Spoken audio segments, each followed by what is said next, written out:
Imaginez un instant que vous essayez de construire un gratte-ciel colossal. Vous avez les plans, vous avez les ouvriers, et vous avez les matériaux de construction les plus solides au monde. Mais au moment de poser les fondations, vous réalisez que les lois de la gravité ne s'appliquent plus. Le béton flotte, les poutres en acier s'envolent, et tout ce que vous pensiez savoir sur la physique s'écroule sous vos yeux. C'est exactement le sentiment de panique et d'excitation que les astronomes ont ressenti il y a peu. Pendant des décennies, nous étions convaincus d'une chose fondamentale. L'univers est maintenu par une colle invisible que nous appelons la matière noire. Sans elle, les galaxies devraient voler en éclats, comme des manèges lancés trop vite dont les attaches auraient lâché. Et pourtant, des scientifiques viennent de débusquer l'impossible. Une galaxie qui ne possède absolument aucune trace de cette matière mystérieuse. Elle existe, elle tourne, elle brille, et elle ne devrait pas être là. Cette découverte n'est pas juste une curiosité astronomique.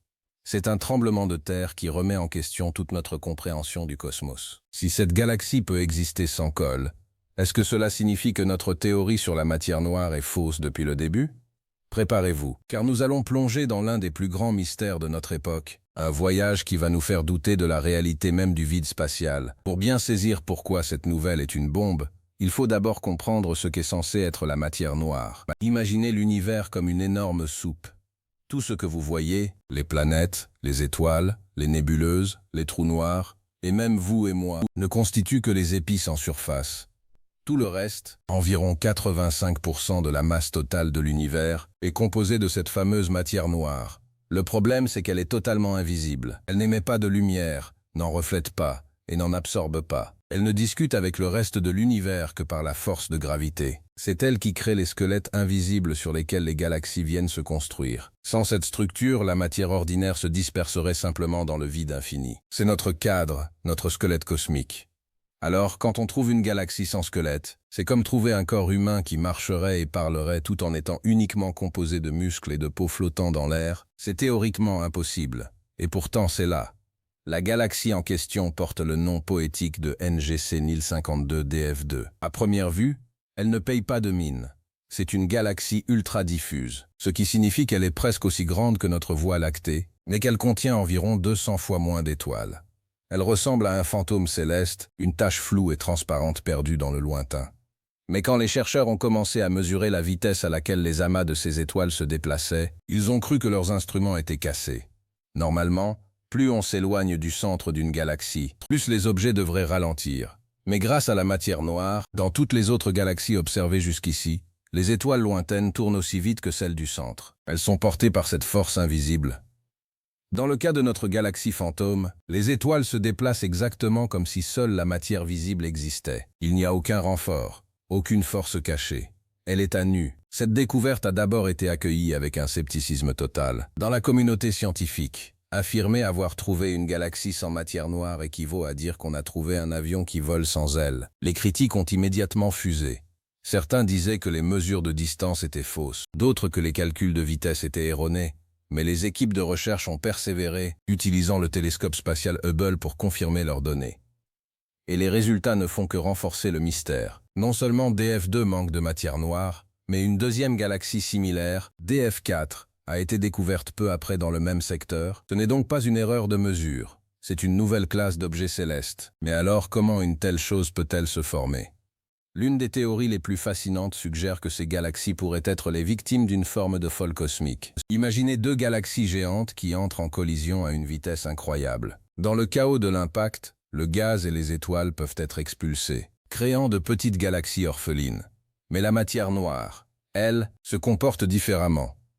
Elle a tendance à rester groupée ou à traverser les obstacles sans ralentir. Il est donc possible que lors de ces chocs monumentaux, la matière ordinaire ait été séparée de son jumeau sombre. Nous aurions alors d'un côté des amas de matière noire pure, invisibles pour nous, et de l'autre, ces galaxies fantômes composées uniquement d'étoiles et de gaz, livrées à elles-mêmes. C'est là que l'histoire devient vraiment piquante pour les physiciens. Vous voyez, il existe un petit groupe de scientifiques rebelles qui doutent de l'existence même de la matière noire. Ils pensent que nous n'avons pas besoin d'inventer une matière invisible pour expliquer l'univers. Selon eux, c'est notre compréhension de la gravité qui est incomplète. Ils proposent une théorie appelée monde pour dynamique newtonienne modifiée. Selon Mond, à très faible accélération, la gravité change simplement ses règles. Elle devient plus forte. Cela expliquerait pourquoi les galaxies tiennent debout sans avoir besoin de matière noire. C'est une idée séduisante car elle utilise ce qu'on voit plutôt que d'inventer ce qu'on ne voit pas. Pourtant, ironiquement, la découverte de galaxies sans matière noire est peut-être le coup de grâce pour la théorie monde. Pourquoi? Parce que si la gravité changeait ses règles partout dans l'univers de la même manière, alors chaque galaxie présenterait les mêmes anomalies, peu importe sa composition. Le fait que certaines galaxies montrent des signes de matière noire et d'autres non prouve que cette matière noire est bien une substance réelle, quelque chose que l'on peut posséder ou ne pas posséder. C'est comme si vous doutiez que l'eau existe, en pensant que la pluie est juste une propriété magique du ciel, et que soudain vous trouviez une bouteille vide. Le vide de la bouteille prouve que le contenu est bien quelque chose de physique et de séparable. Mais ne vous y trompez pas. Même si cela valide l'existence de la matière noire, cela crée un casse-tête monumental pour les modèles de formation de l'univers. Jusqu'à présent, nous pensions que la matière noire était le berceau indispensable à la naissance de toute galaxie. Le paradigme était clair. D'abord, la matière noire s'agglutine, puis son attraction gravite le gaz. Et enfin, le gaz forme des étoiles. On ne pensait pas qu'une galaxie pouvait naître sans ce berceau protecteur. Cela nous oblige à revoir nos simulations de la naissance de l'univers. Peut-être que le gaz peut s'organiser de manière plus autonome que prévu, ou que les interactions entre galaxies sont bien plus complexes et violentes que ce que nos modèles actuels permettent de visualiser. Parlons un peu de l'ambiance dans le monde de l'astronomie. C'est une période de chaos intellectuel magnifique. Les chercheurs débattent avec une passion que l'on ne voit que lorsque les fondements d'une science sont secoués. On voit apparaître des termes comme « galaxie impossible » ou « anomalie radicale », et c'est ce qui rend l'espace si fascinant. On pense avoir un catalogue propre et ordonné de tout ce qui existe, et l'univers nous envoie un objet qui refuse de rentrer dans une boîte. Cela nous rappelle notre place. Nous sommes des observateurs débutants qui tentent de déchiffrer un manuel d'instructions dont la moitié des pages ont été arrachées. Pour vous, qui écoutez cela, qu'est-ce que cela change concrètement? Au quotidien, pas grand-chose. Mais dans notre quête pour comprendre d'où nous venons, cela change tout. Si la matière noire n'est pas nécessaire partout, cela veut dire que l'univers est beaucoup plus diversifié qu'on ne le pensait. La Voie lactée, notre maison, est plongée dans un immense halo de matière noire. Sans elle, le Soleil et toutes les étoiles proches s'envoleraient vers l'espace intergalactique. Nous lui devons notre stabilité, notre place tranquille dans le cosmos. Apprendre qu'il existe des mondes qui flottent sans cette protection, c'est comme apprendre l'existence de créatures marines qui pourraient vivre sans eau. C'est un dépaysement total de l'esprit. Mais au-delà de la formation des galaxies, cette découverte pose une question encore plus profonde. Si la matière noire existe vraiment, et qu'on peut en être séparé, de quoi est-elle faite? On cherche des particules mystérieuses depuis des décennies avec des détecteurs enterrés sous des montagnes ou placés dans des accélérateurs de particules géants. On n'a encore rien trouvé de concret. Certains commencent à se demander si la matière noire ne serait pas composée de trous noirs microscopiques datant du début de l'univers ou d'autres types de matière dont nous n'avons même pas encore imaginé la nature. Le fait d'avoir trouvé un endroit où elle est absente nous donne un nouveau laboratoire. En comparant une galaxie pleine de matière noire avec une galaxie vide, nous pouvons isoler les effets exacts de cette substance mystérieuse. C'est comme avoir un échantillon témoin dans une expérience scientifique. Imaginez les possibilités. Si nous comprenons enfin comment la matière ordinaire se comporte sans l'influence de la matière noire, nous pourrons déduire par soustraction les propriétés précises de ce qui nous manque. C'est peut-être la clé qui ouvrira la porte vers une nouvelle physique, une physique qui dépasse Einstein et la mécanique quantique. Une physique qui nous permettrait peut-être, un jour très lointain, de manipuler cette masse invisible pour voyager à travers les étoiles. On en est encore loin, bien sûr. Mais toute grande révolution commence par une toute petite anomalie que personne ne peut expliquer. Et qu'en est-il de l'avenir de ces galaxies fantômes? Sans matière noire pour les tenir fermement, elles sont extrêmement fragiles. Si une autre galaxie s'approchait trop près d'elles, les forces de marée gravitationnelle les déchireraient en un rien de temps. Ce sont des fleurs délicates dans un jardin cosmique rempli de prédateurs massifs. Il est possible que ces galaxies soient transitoires, qu'elles apparaissent suite à des collisions et disparaissent rapidement à l'échelle de l'univers en étant absorbées par des structures plus grandes. Cela expliquerait aussi pourquoi nous en voyons si peu. Elles seraient les témoins fugaces de drames passés.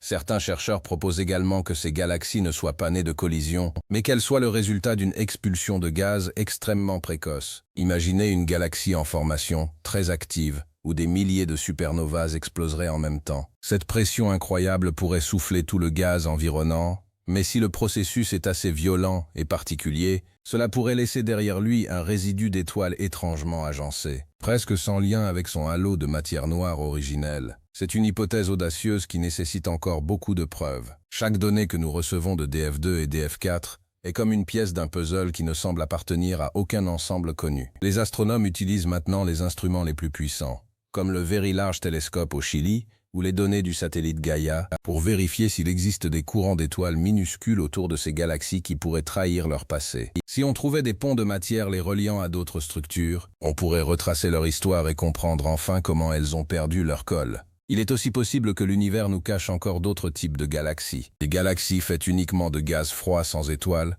ou des nuages de matière noire totalement purs sans la moindre particule de lumière. L'univers n'est pas seulement un espace rempli d'objets, c'est un spectre de possibilités. La découverte de galaxies sans matière noire a élargi ce spectre de manière spectaculaire. Elle nous montre que la nature est beaucoup moins rigide que nos manuels ne le prétendent. Elle a de l'imagination, elle fait des exceptions, elle crée des anomalies qui nous forcent à rester modestes. Pensez à la sensation que ressent un astronome lorsqu'il regarde ces chiffres pour la 10e fois, espérant qu'il y a une erreur, car ce qu'il voit remet en cause toute sa carrière. C'est l'essence même de la science. On ne cherche pas à confirmer ce qu'on sait déjà, on cherche à être surpris. On cherche le moment où la réalité nous dit non. Et DF2 nous a dit un monumental. Elle nous a dit que nos modèles ne sont pas universels. Elle nous a montré que la matière noire est peut-être une option et non une obligation. Cette nouvelle frontière de l'astronomie nous pousse à regarder l'univers non plus comme une machine bien huilée, mais comme un environnement organique et parfois chaotique. Nous devons nous attendre à trouver d'autres objets impossibles. Peut-être des étoiles qui ne devraient pas brûler ainsi, ou des structures gigantesques qui ne devraient pas pouvoir tenir ensemble. Le cosmos est une boîte à secrets infinie.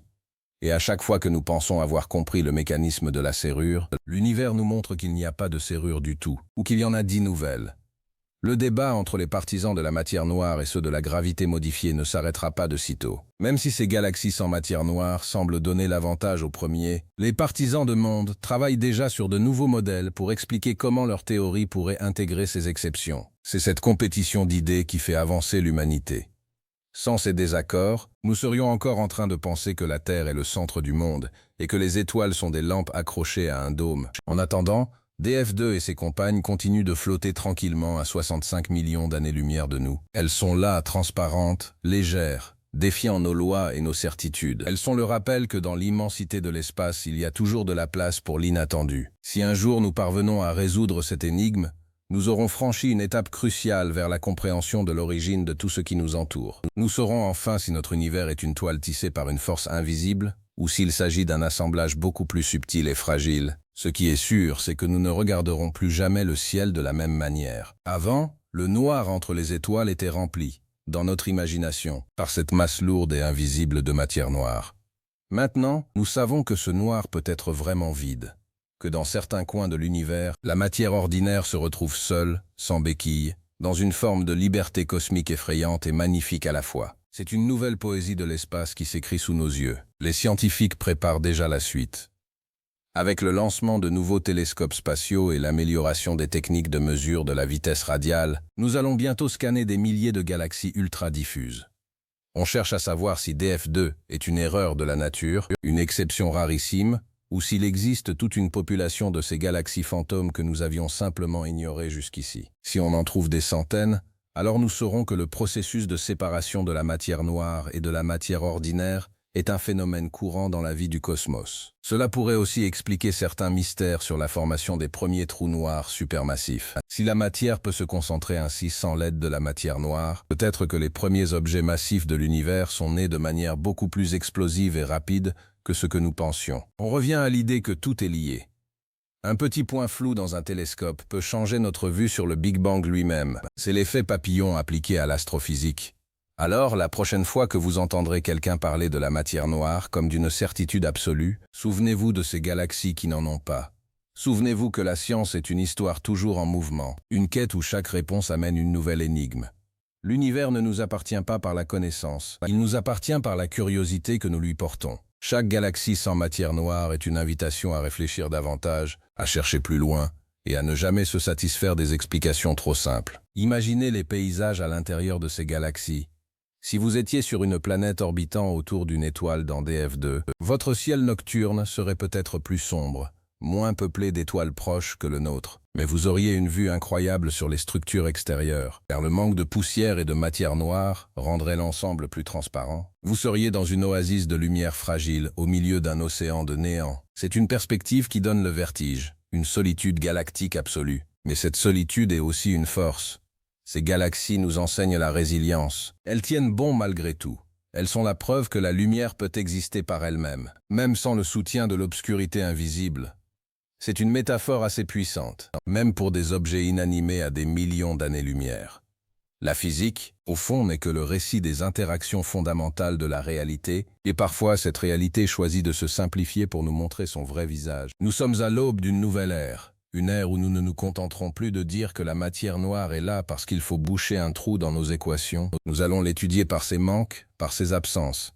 C'est un changement de stratégie radicale. Chercher ce qui n'est pas là pour comprendre ce qui est partout. Et cette approche porte déjà ses fruits, nous forçant à devenir plus fins, plus précis dans nos observations. L'étude des galaxies ultra-diffuses ne fait que commencer. Ces objets, autrefois considérés comme des erreurs d'observation ou des nuages de gaz sans intérêt, sont maintenant au centre de l'attention mondiale. Chaque astronome veut son temps d'observation sur Hubble ou James Webb pour pointer ces zones de vide apparents. C'est une véritable course vers l'invisible. Et le prix de cette course est la compréhension ultime de la structure de notre réalité. Alors, gardez l'œil ouvert. Les gros titres sur l'espace sont souvent sensationnalistes. Mais pour une fois, l'expression « ça change tout » n'est pas exagérée. Nous avons trouvé une faille dans la matrice cosmique. Une exception qui nous oblige à repenser la règle. C'est dans ces failles que se cachent les plus grandes révolutions de l'histoire humaine. Depuis la découverte que la Terre est ronde jusqu'à la révélation de l'expansion de l'univers, c'est toujours une petite anomalie qui a ouvert la voie. L'univers est vaste, mystérieux et magnifique.